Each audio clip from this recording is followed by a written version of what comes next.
এবার আইপিএলে ভারতের সাবেক ক্রিকেটারের জায়গায় মেন্টর হিসাবে কেকেআরে এসছেন ওয়েস্ট ইন্ডিজের অলরাউন্ডার ডেন ব্রাভো এবং নেদারল্যান্ডের টেন দুস্কাটের বদলি হিসেবে ওটিস গিবসনের সঙ্গে চুক্তি করেছে বর্তমান চ্যাম্পিয়নরা।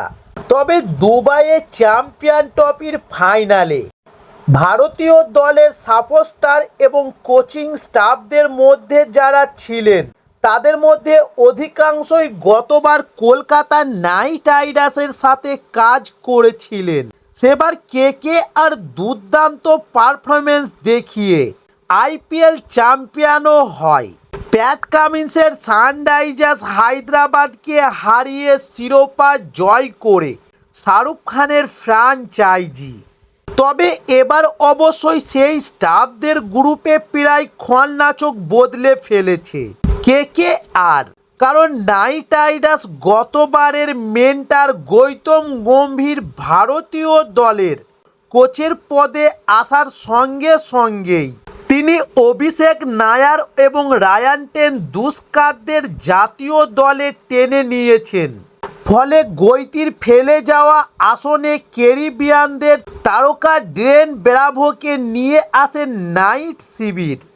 তবে এবার আইপিএল শুরুর আগে আরও এক ক্যারিবিয়ান তারকা নাইট রাইডার্সের সুনীল নারিন ও অ্যান্ড্রে রাসেলদের দলে সহকারী কোচ হিসাবে কাজ করতে চলেছেন ওয়েস্ট ইন্ডিজের প্রাক্তন ক্রিকেটার তথা টি-20 বিশ্বকাপ জয়ী কোচ ওটিস গিবসন। তাকেই আগামী আইপিএলের জন্য সহকারী কোচ হিসাবে নিযুক্ত করার কথা সরকারিভাবে জানিয়ে দিয়েছে নাইট রাইডার্সের কর্তৃপক্ষ। তবে 1995 সাল থেকে 1999 সাল পর্যন্ত ব্রেন লারার সঙ্গে ড্রেসিং রুম শেয়ার করতেন ওটিস গিবসন এবং পরবর্তীকালে তিনি ইংল্যান্ড দলের কোচিংয়ের দায়িত্ব নেন, তবে হেড কোচ নন 2007 থেকে 2010 এবং 2015 থেকে 2017 সাল পর্যন্ত।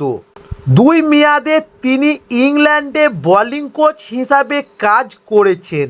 তবে প্রসঙ্গত, এবার ডিফেন্ডিং চ্যাম্পিয়ন কেকেআর এবার আইপিএলের উদ্বোধনী ম্যাচে নামবে রয়্যাল চ্যালেঞ্জার্স ব্যাঙ্গালুরুর বিরুদ্ধে 22শে মার্চ।